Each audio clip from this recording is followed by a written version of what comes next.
My grandmother was dying, and she wanted to tell me a secret. I knew it the moment I walked into her hospice room and saw the look in her eyes, that desperate, haunted expression I'd never seen on her face before.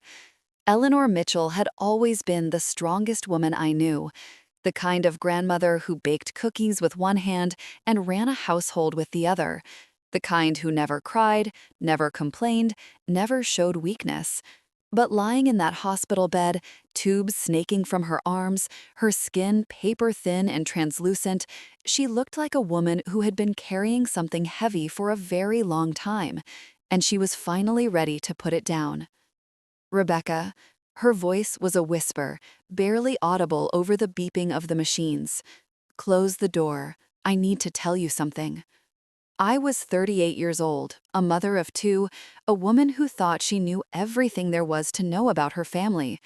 I thought I knew my grandmother, her history, her secrets, the stories she'd told me 1,000 times about growing up in a small town, marrying my grandfather, raising my mother. I was wrong. I closed the door and pulled a chair up to her bedside, took her hand, felt the bones beneath the skin, so fragile now, so different from the strong hands that had held me as a child. "What is it, Grandma?" She turned her head toward me, and I saw tears streaming down her cheeks. In 38 years, I had never seen Eleanor Mitchell cry. "I did something terrible," she said, "60 years ago, and I've never told anyone. Not your grandfather, God rest his soul, not your mother, not anyone. Grandma, whatever it is, let me finish." Her grip tightened on my hand with surprising strength. "I'm dying, Rebecca. The doctors say I have days, maybe hours, and I can't go to my grave with this on my conscience. I can't face God knowing what I did." I waited, my heart pounding, a cold dread settling in my stomach. "60 years ago," she said, "I worked as a nurse at Mercy General Hospital, the maternity ward. I was 25 years old, newly married, and I had just given birth to my first child." She paused, struggling to breathe. I reached for the oxygen mask, but she waved it away. The baby was stillborn, a little girl, perfect in every way, except she never took a breath. I held her in my arms, Rebecca, and I watched the life drain out of her before it ever began. Tears welled in my eyes. "Grandma, I'm so sorry. I never knew." No one knew. That was the point. Her eyes met mine, and I saw something there that chilled me to the bone. "Your grandfather was away on business. The hospital staff didn't know I was pregnant. I'd hidden it, planned to surprise Harold when he got home. And when the baby died," she trailed off, her gaze drifting to some distant point beyond the walls of the room. "I was alone, alone with my dead daughter, and a grief so consuming I thought it would swallow me whole. I couldn't face Harold, couldn't tell him that the child we'd prayed for, the child we'd dreamed of, was gone before she ever lived." "What did you do?" The question hung in the air between us. My grandmother turned back to me, and the expression on her face was one I will never forget. Guilt, shame, and something else, a terrible, desperate plea for understanding. "There was another baby," she whispered, "born that same night, just 2 hours after mine. A healthy girl, perfect and screaming, with a full head of dark hair. Her mother was young, 16 years old, unmarried, terrified. The father was nowhere to be found. The girl's parents had already arranged for the baby to be adopted." My blood ran cold. "Grandma, what are you saying?" "I'm saying I switched them." The words came out in a rush, as if she'd been holding them back for 6 decades. "I took the dead baby, my baby, and I put her in the other girl's bassinet. And I took her baby, the living baby, and I brought her home." The room spun. I gripped the armrest of my chair, trying to anchor myself to something solid, something real. "That baby," my grandmother said, her voice cracking, "was your mother. I don't remember leaving the hospice. I don't remember driving home, or walking through my front door, or collapsing onto my living room couch. The next thing I knew, my husband Daniel was shaking my shoulder, asking if I was okay, and I was staring at the ceiling, trying to remember how to breathe. Rebecca, Becca, talk to me. What happened? What happened?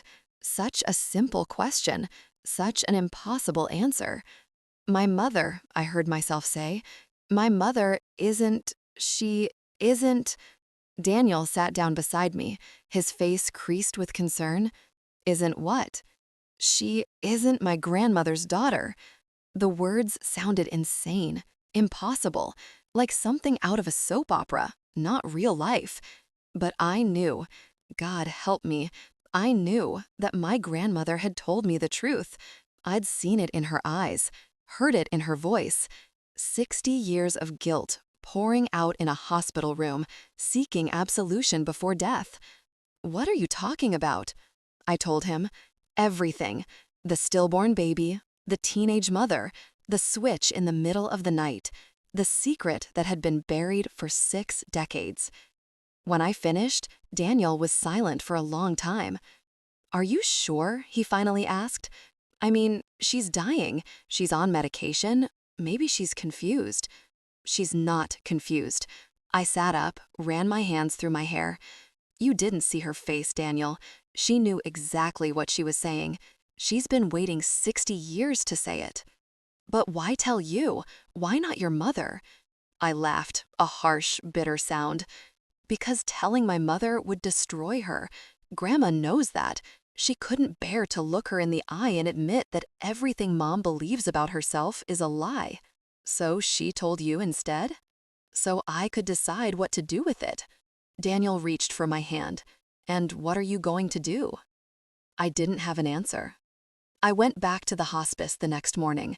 My grandmother was weaker now, her breathing shallow, her lucid moments fewer and farther between. But when I walked into the room, her eyes found mine immediately. You came back. I need to know more. I sat down in the same chair, took the same hand.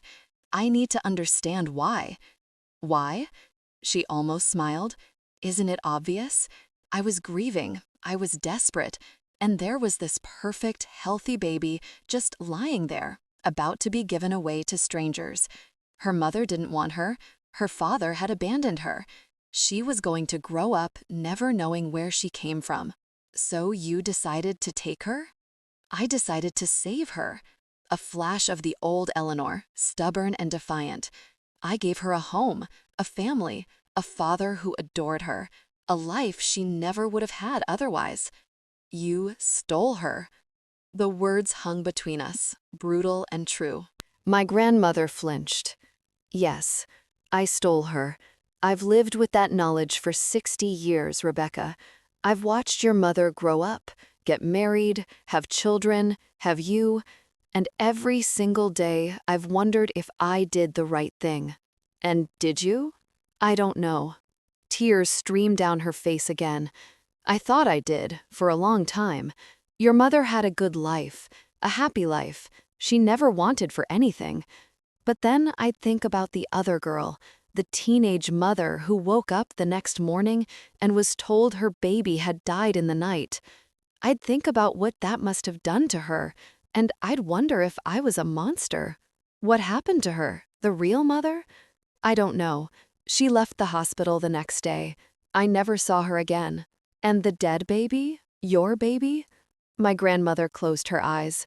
She was buried in the cemetery on the edge of town, a small plot, no headstone. The hospital handled everything. They thought she was the other girl's child, of course. I never even got to say goodbye. I sat with that for a moment, trying to wrap my mind around the enormity of what she'd done. The layers of deception, the lives affected, the truth buried for 6 decades. Grandma, I said slowly, does anyone else know?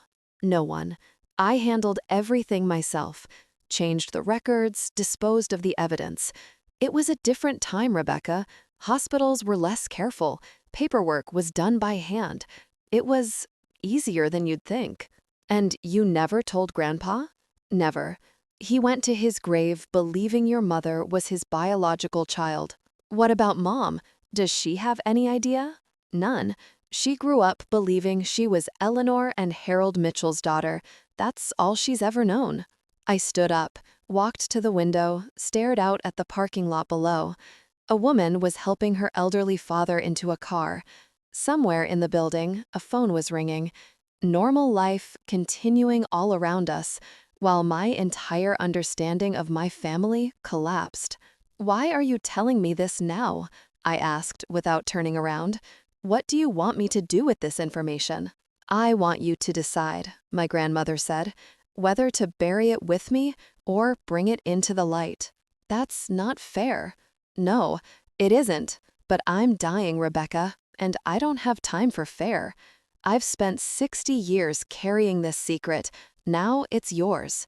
I turned back to face her. "And if I tell Mom, if I destroy her entire sense of identity, then she'll know the truth. And maybe the other family will too." "What other family?" My grandmother's eyes met mine. "The girl I switched her with. The baby who died. The one everyone thought was mine.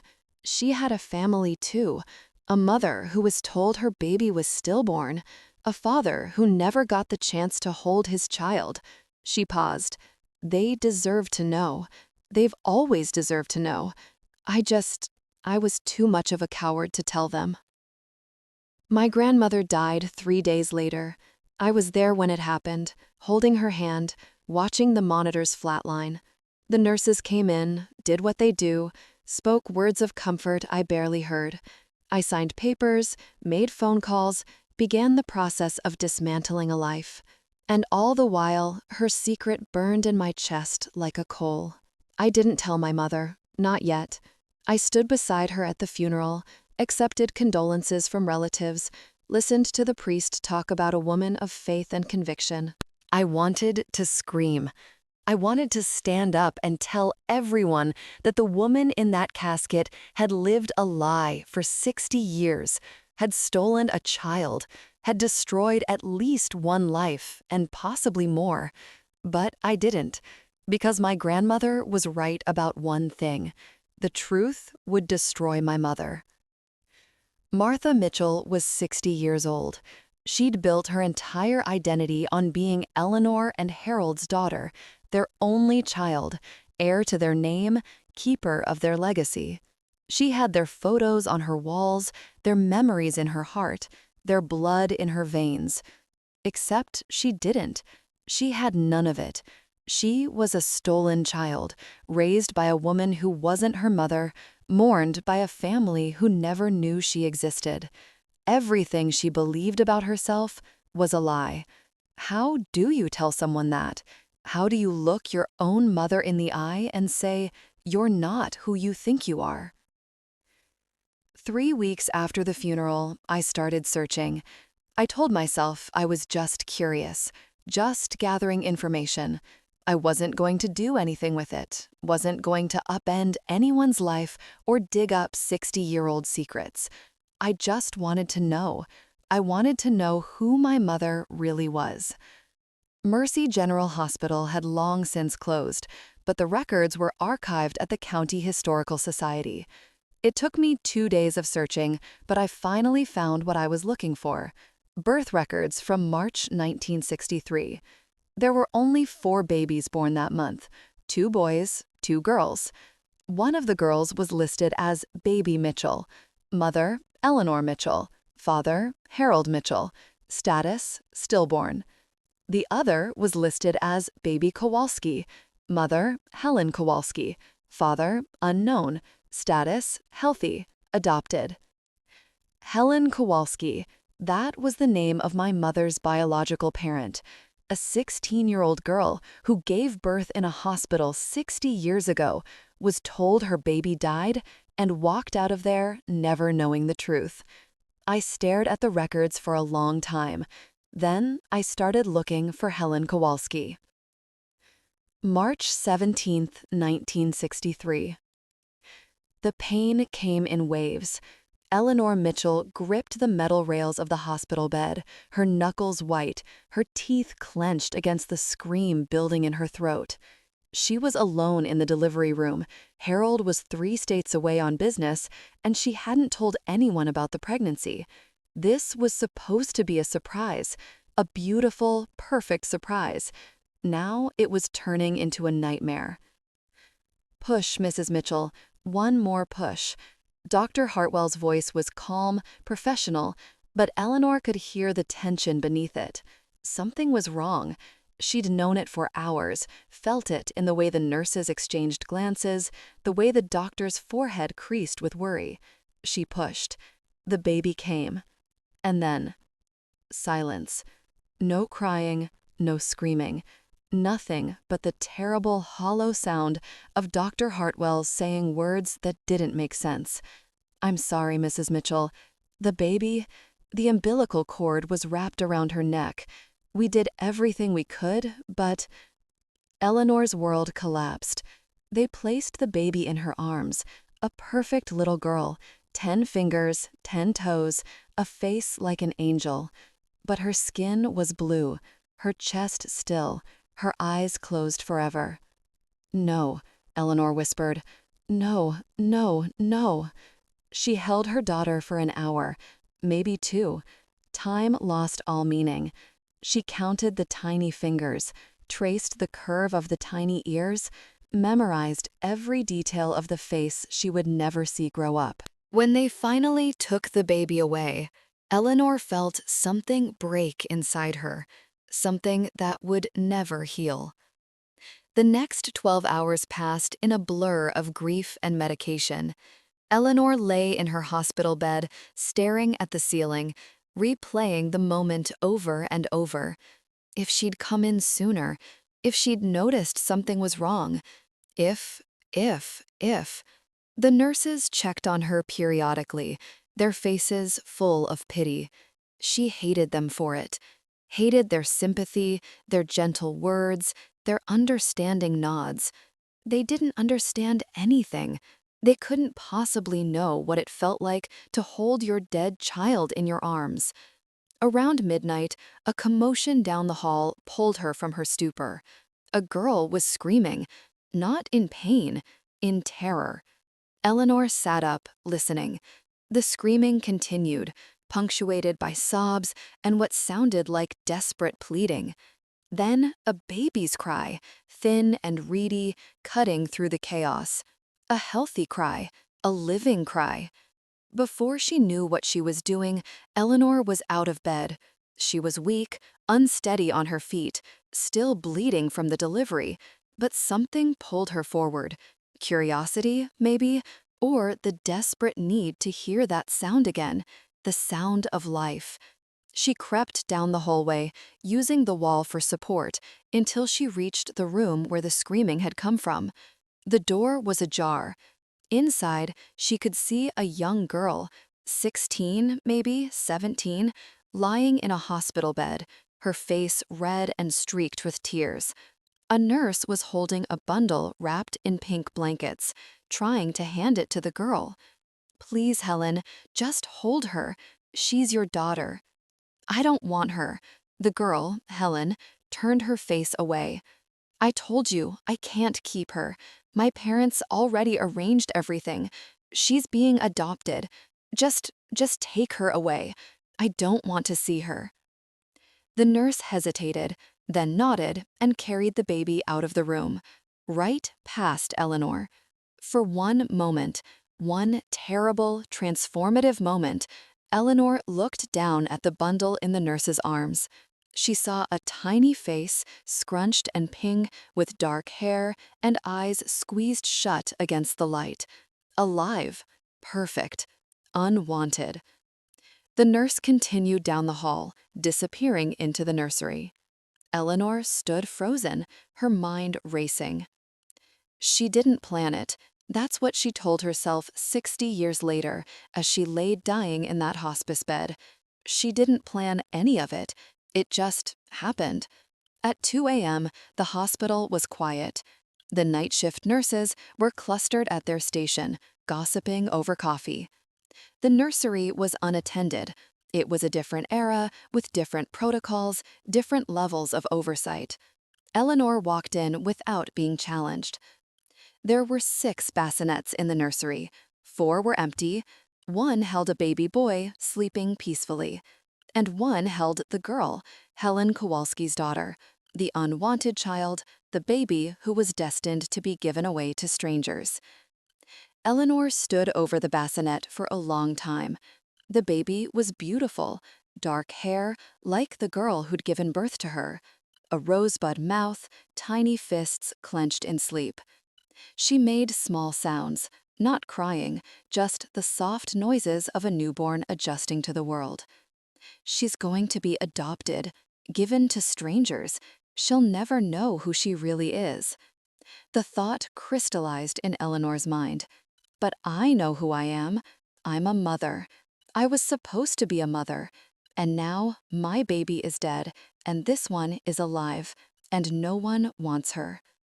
Her hands moved before her brain could stop them. She picked up the baby, held her close, felt the warmth of life against her chest. I could save her, give her a home, a family, a name. The rational part of Eleanor screamed warnings. This was wrong. This was illegal. This was monstrous.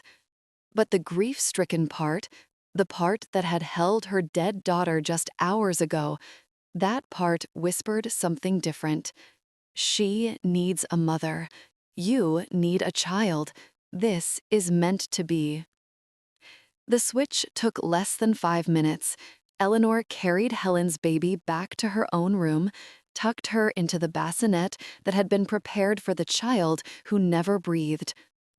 Then she went to the morgue, where her daughter's body waited in a cold drawer, and she carried that tiny, lifeless form to the nursery. She placed the dead baby in Helen Kowalski's bassinet. She changed the identification tags, and then she walked back to her room, lay down in her bed, and waited for morning. The aftermath was easier than she'd expected. Helen Kowalski was told that her daughter had died in the night. SIDS, the doctor said, a tragedy no one could have predicted. The girl wept, but Eleanor could see the relief behind the tears. Relief that she wouldn't have to give her baby away. Relief that the decision had been made for her. The paperwork was shuffled, the death certificate was filed under the wrong name, and Eleanor Mitchell left the hospital 3 days later with a healthy baby girl in her arms, ready to surprise her husband with the child they'd always wanted. Harold never suspected. Why would he? The baby looked like a baby. Dark hair, blue eyes that would later turn brown, the generic features of a newborn. Eleanor told him the birth had been easy, that she'd wanted it to be a surprise, that she was sorry he'd missed it, but here was their daughter, their perfect little girl. They named her Martha, Martha Mitchell, a stolen child with a new name and a new life, completely unaware of the truth. The years passed. Eleanor watched Martha grow from an infant to a toddler to a child to a teenager. She saw her take her first steps, speak her first words, go to her first day of school. She was there for every birthday, every Christmas, every milestone. And every single day, she wondered if someone would find out. The fear never left her. It was a constant companion, lurking in the back of her mind, whispering questions she couldn't answer. What if someone recognizes her? What if Helen Kowalski sees her somewhere and knows? What if the hospital discovers the switch? But nothing happened. Helen Kowalski, Eleanor learned through discreet inquiries, had left town shortly after the death of her baby, gone to live with relatives somewhere out west, trying to escape the memories. She never came back to Mercy General, never asked questions, never knew. The years turned into decades. Martha grew up, went to college, met a man named Robert, got married, had a daughter named Rebecca. She became a teacher, then a principal, then a grandmother herself. She lived a full, happy life, the life Eleanor had wanted for her, the life Eleanor had stolen for her. There were moments over the years when Eleanor almost told the truth. When Martha was 12, she did a family tree project for school. She asked questions about her grandparents, her ancestors, her heritage. Eleanor answered them all with lies, inventing a history that didn't belong to the child asking. When Martha was 30, she developed a rare blood disorder that required genetic testing. The doctors were puzzled. The condition was hereditary, but neither Eleanor nor Harold carried the gene. Eleanor invented a story about a distant relative, a mutation that must have skipped generations. When Martha was 50, her husband Robert died suddenly of a heart attack. She came to Eleanor's house, weeping, asking why life was so unfair. Eleanor held her, comforted her, and bit back the truth that screamed to be released. Because I'm not your mother, because your real mother is somewhere out there, probably wondering what happened to the baby she lost. Because everything you believe about yourself is a lie. But she never said it. She told herself she was protecting Martha, protecting the family, protecting the life they'd all built together.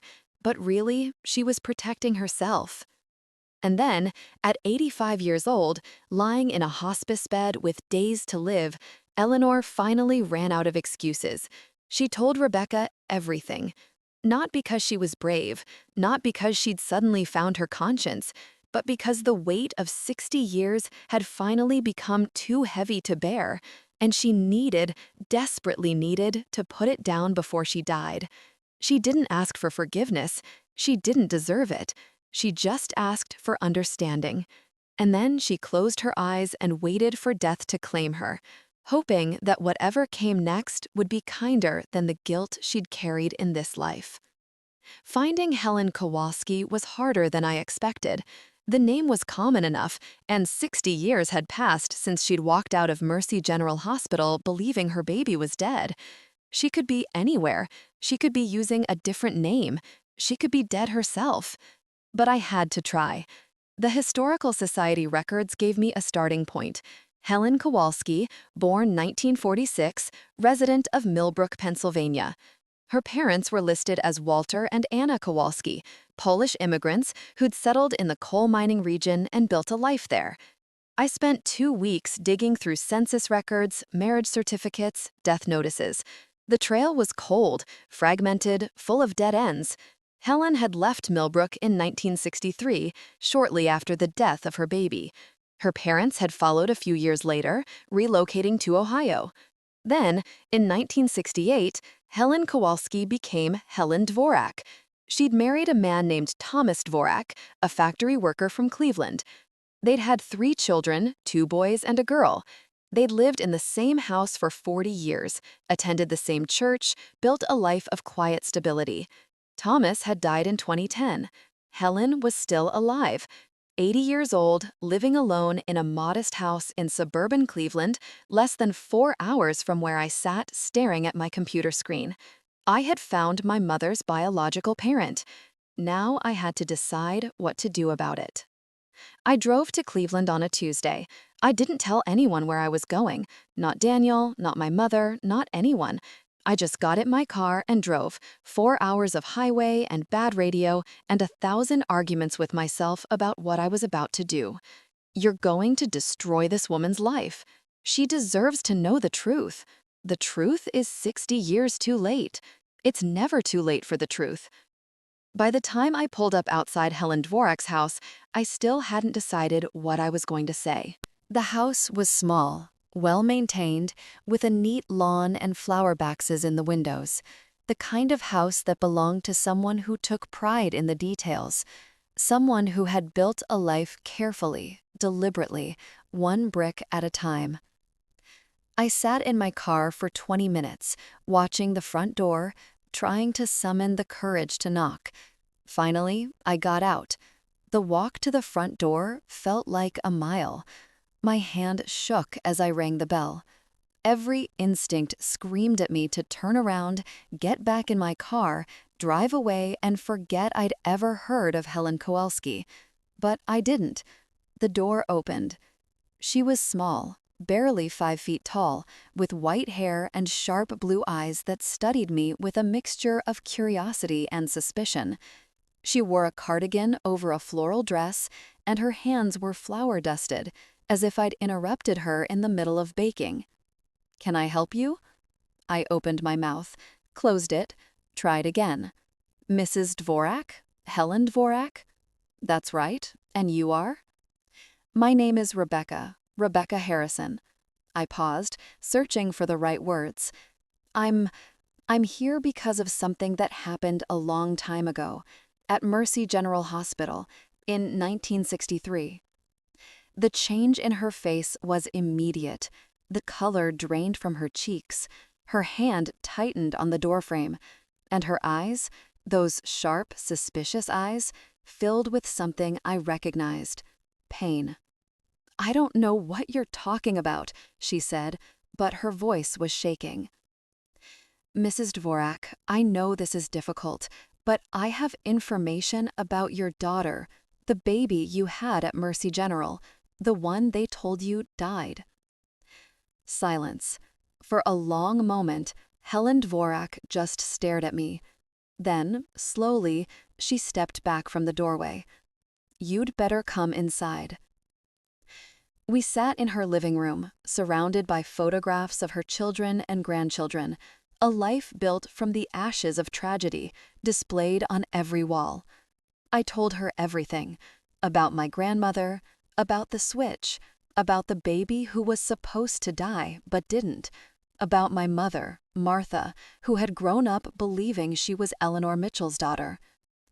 Helen listened without interrupting. Her face was pale, her hands folded tightly in her lap, her eyes fixed on some point beyond the walls of the room. When I finished, the silence stretched between us like a physical thing. 60 years, she finally said. Her voice was barely a whisper. 60 years, I've mourned that baby. I've lit candles on her birthday. I've visited an empty grave. I've wondered what she would have looked like, who she would have become. I'm so sorry." "Don't." Her eyes snapped to mine, and I saw anger there now, burning beneath the grief. "Don't apologize for something you didn't do. Your grandmother did this. She stole my child. She let me believe my baby was dead. Her voice broke. I waited, not knowing what to say, not knowing if there was anything that could be said. "I was 16 years old," Helen continued, her voice steadier now. 16, pregnant, terrified. My parents wanted me to give the baby up for adoption, said it was the only way to save my reputation, my future. I agreed because I didn't know what else to do." She stood up, walked to the window, stared out at the street where children were riding bikes and neighbors were walking dogs. "But when they put her in my arms, when I looked at that little face, I wanted to keep her. For just one moment, I wanted to say, to hell with my reputation and take my baby home." "Why didn't you?" "Because I was a coward." She turned back to face me. "Because I was more afraid of what people would think than I was of losing my daughter. So I told the nurse to take her away. I said I didn't want to see her." Her face crumpled. "And then, the next morning, they told me she was dead. And I thought it was God punishing me for being a coward, for not wanting her enough. It wasn't punishment. It was—" "I know what it was." Helen's voice was hard. "It was theft. It was a woman so desperate for a child that she stole someone else's. And I spent 60 years believing I'd lost my daughter, when really she was out there living a life I never got to see." She walked back to her chair, sat down heavily. "This woman, your grandmother, is she still alive?"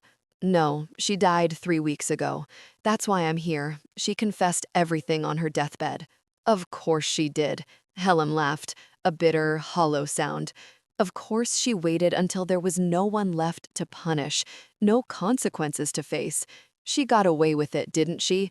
lived her whole life with my daughter, died surrounded by family, and all I got was a deathbed confession passed through her granddaughter. I didn't know how to respond.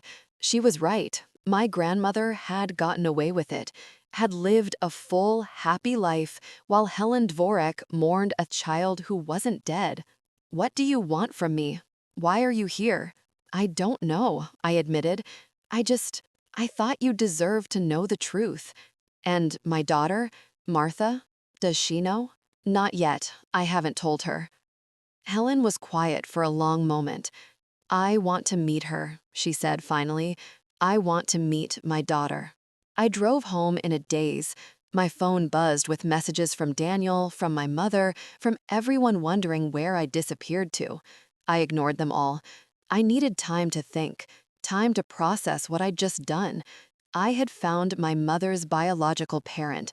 I had told her the truth, and now I had to tell my mother. I told my mother on a Sunday. We were sitting in her kitchen, the same kitchen where I'd grown up eating her chocolate chip cookies and doing my homework at the table. The same kitchen where she'd comforted me through breakups and celebrated my successes, and been, in every way that mattered, my mother.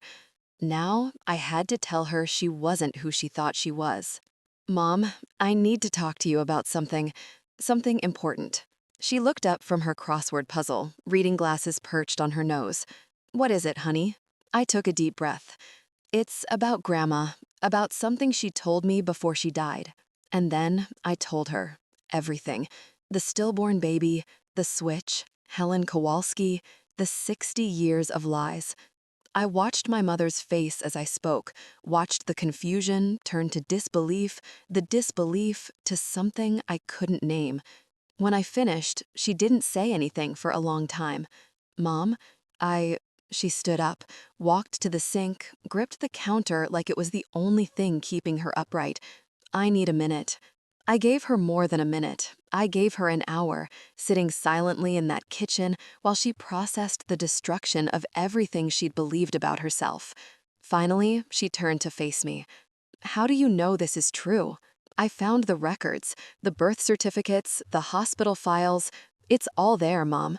And I found her, Helen Kowalski, your biological mother. She's still alive. She lives in Cleveland. My mother's face went white. You talked to her? Yes, she wants to meet you. Meet me? My mother laughed, a terrible broken sound. She wants to meet me. The daughter she gave away? The daughter she thought was dead? Mom! I'm 60 years old, Rebecca. 60 years old, and I just found out that my entire life is a lie. That my mother, the woman I loved, the woman I trusted, the woman I buried 3 weeks ago, stole me from my real family. She sank into a chair, her head in her hands. How am I supposed to process this? How am I supposed to look at my baby pictures, my childhood memories, everything I thought I knew about myself, and accept that none of it was real? I knelt beside her, took her hands. It was real, Mom. Your childhood was real. Your memories are real. The fact that Grandma wasn't your biological mother doesn't change the life you lived. Doesn't it? She looked at me with red-rimmed eyes. I have a mother, Rebecca, a real mother, a woman who gave birth to me, who lost me, who's been mourning me for 60 years, and I never knew she existed. That's not your fault. No, it's not. Her voice hardened. It's Eleanor's fault, the woman I called mother for 60 years, the woman who lied to me every single day of my life. She stood up, paced to the window. I want to meet her, she said finally. Helen, I want to meet my biological mother. Are you sure? It might be overwhelming. I'm sure. She turned to face me, and I saw something new in her eyes. Determination, resolve. I've spent 60 years living a lie. It's time I knew the truth. The reunion happened 2 weeks later. We drove to Cleveland together, my mother, Daniel, and me. The 4-hour drive was mostly silent, each of us lost in our own thoughts. My mother stared out the window, her face unreadable, her hands folded tightly in her lap.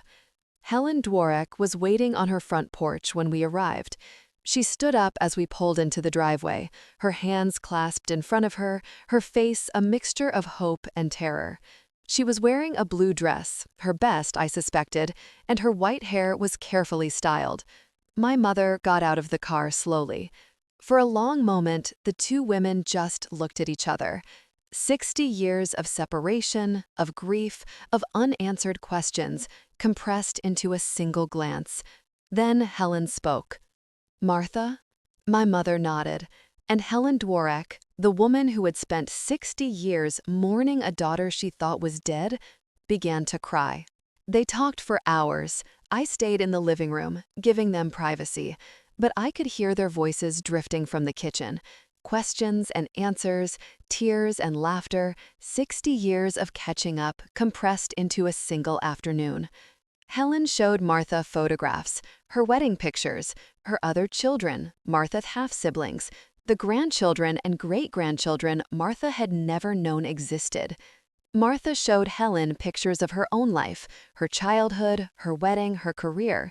Me as a baby, as a child, as an adult. "She looks like you," I heard Helen say. "Your daughter. She has your eyes." "My eyes?" my mother replied. "Or yours?" When they finally emerged from the kitchen, both women's faces were streaked with tears. But there was something else there too, a lightness, a relief, as if a weight had been lifted from both of them. "Thank you," Helen said to me, "for finding me, for bringing her back." "I didn't bring her back. I just told her the truth." "The truth," Helen smiled sadly. 60 years too late, but still the truth. She turned to my mother. "I know I can never make up for the years we lost. I know things can never be what they should have been, but I'd like to try, if you're willing." My mother was quiet for a long moment. "I spent 60 years as Eleanor Mitchell's daughter," she said finally. "That's who I was, who I thought I was. Finding out the truth, it doesn't change that. It doesn't erase the life I lived." Helen's face fell. "But," my mother continued, reaching out to take Helen's hands, "it does give me something I never knew I was missing. A mother, a real mother, someone who wanted me, even when she thought she'd lost me." Helen's eyes filled with tears again. "I always wanted you, Martha, always. Not a day went by that I didn't think about you, wonder about you, wish I could have kept you." My mother pulled her into a hug. Two women, bound by blood and separated by lies, finally finding their way back to each other. The months that followed were complicated. My mother developed a relationship with Helen, tentative at first, then deeper as they found common ground. She met her half-siblings, David, now 55, a retired accountant, Michael, 52, a high school football coach, and Susan, 48, a nurse. She met their children, their grandchildren, an entire family she'd never known existed. It wasn't easy. There were awkward moments, uncomfortable silences, the inevitable friction of strangers trying to become family. David was welcoming. Michael was wary. Susan was somewhere in between. They'd grown up hearing about the sister who died, the tragedy that had shaped their mother's life. Learning that sister was alive, had always been alive, was a lot to process. But they tried. They all tried.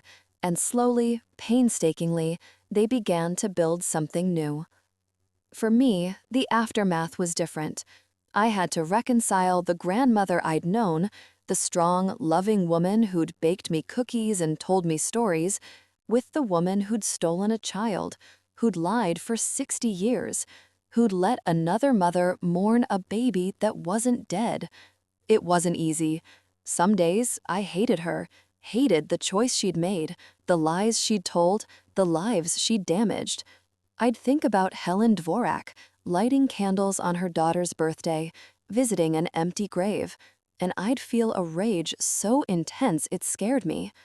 Other days, I understood her, understood the grief that had driven her, the desperation, the irrational need to fill the void left by her dead child.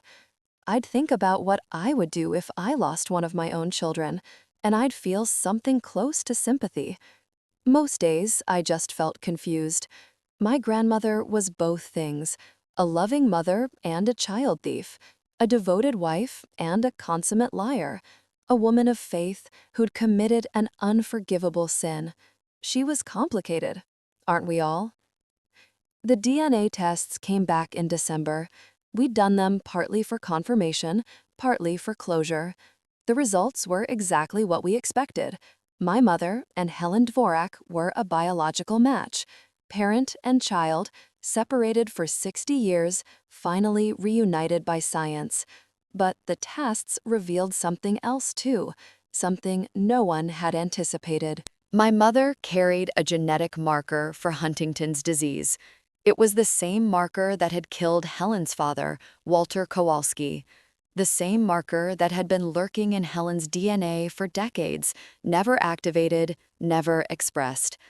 Helen's children had been tested years ago. None of them carried it, but my mother did. She was 60 years old.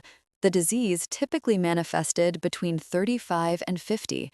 If she had it, she should have shown symptoms by now. You might be lucky, the genetic counselor said. Late-onset Huntington's is rare, but it happens. Or the marker might never activate at all. We won't know for sure without more testing. More testing, more waiting, more uncertainty. My mother took the news with characteristic grace. "I've spent my whole life not knowing who I really was," she said. "What's one more mystery?" But I saw the fear in her eyes, the weight of a disease that might or might not claim her, carried in genes she'd inherited from a woman she'd only just met. Life, it seemed, wasn't done surprising us. Helen Dvorak died 2 years later. It was peaceful, a stroke in her sleep, the kind of death most people pray for. She was 82 years old, surrounded by her children and grandchildren, and the daughter she'd only known for a fraction of her life. My mother was there at the end. She held Helen's hand as the monitors flatlined, just as I had held my grandmother's hand 3 years earlier. 2 deathbeds, 2 confessions, 2 women bound by a secret that had shaped all our lives. She told me she forgave her, my mother said afterward. Your grandmother, Eleanor. She said she forgave her for what she did. Do you believe her? My mother was quiet for a long moment. I think she wanted to. I think she tried to. But 60 years of grief, that's not something you just let go of. What about you? Do you forgive Grandma? My mother sighed. I don't know if forgive is the right word. I understand why she did it. The grief, the desperation, the need for a child. I understand that she loved me, in her own way, and that she tried to give me a good life. She paused. But I also know that she stole me, that she let another woman suffer for 60 years, that she built our entire family on a lie. And I don't know if understanding is the same as forgiving. I nodded. It wasn't the resolution I'd hoped for. Not the neat, tidy ending where everyone makes peace with the past and moves on. But it was honest, and after 60 years of lies, honesty was worth something. My mother lived another 12 years. The Huntington's worker never activated, one of those genetic mysteries that science can't fully explain. She remained healthy, vibrant, engaged with life until the very end. She spent those years building relationships with her biological family, traveled to Cleveland for holidays, welcomed her half-siblings into her home, became a grandmother figure to nieces and nephews she'd never known existed. She also made peace with her past, not forgiveness exactly, but acceptance, an acknowledgement that her life, despite its complicated origins, had been good, that Eleanor Mitchell, for all her flaws, had loved her, that she was both a Mitchell and a Kowalski, a product of both families shaped by both histories. She died at 72, surrounded by her children and grandchildren, biological and adopted, blood and chosen, all the complicated threads of family woven together at her bedside. Her last words were to me, "Tell the truth, Rebecca. Always tell the truth. Lies have a way of catching up with you. Trust me, I know." I held her hand as she slipped away, thinking about all the truths that had been told and all the lies that had been exposed, about my grandmother's deathbed confession, about Helen Dvorak's 60 years of grief, about the 2 babies switched in the night and the ripples that single act had sent through generations.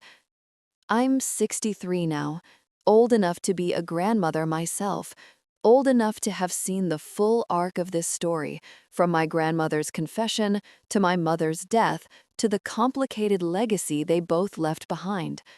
I think about them often, Eleanor and Helen, the 2 women whose choices shaped my family. One who stole a child in a moment of grief-driven madness. One who gave up a child in a moment of fear-driven weakness. Both haunted by their decisions for the rest of their lives. I think about my mother, too, about the identity she built and the identity she discovered, about the grace with which she navigated the impossible situation my grandmother's confession had created. And I think about truth, about how it can destroy and how it can heal, about how secrets fester in the dark but wither in the light, about how the hardest truths are often the most necessary ones. My grandmother confessed that she switched 2 babies 60 years ago. It was a terrible thing to do, a crime really, though the statute of limitations had long since expired. She stole a child, deceived a family, and let another woman mourn for 6 decades. But she also gave my mother a life, a good life, full of love and opportunity and happiness. She raised her with devotion, even if that devotion was built on a lie. Does one excuse the other? I don't know. I don't think there are easy answers to questions like that. I don't think you can weigh 60 years of love against 60 years of grief and come up with a neat moral equation. All I know is this: the truth matters, even when it's painful, even when it comes too late, even when it destroys as much as it heals. The truth matters. My grandmother understood that in the end. That's why she told me. That's why she passed the secret on instead of taking it to her grave. She wanted the truth to live, even if she couldn't. And it does. It lives in me, in my children, in the complicated tapestry of family that her confession helped weave. It lives in the Dvoraks and the Mitchells, in the relationships built from the ashes of 60 years of lies. It lives, and it reminds us. We are more than our origins. We are more than the circumstances of our birth. We are the choices we make, the truths we tell, the love we give. And sometimes, just sometimes, we are the secrets that finally come to light.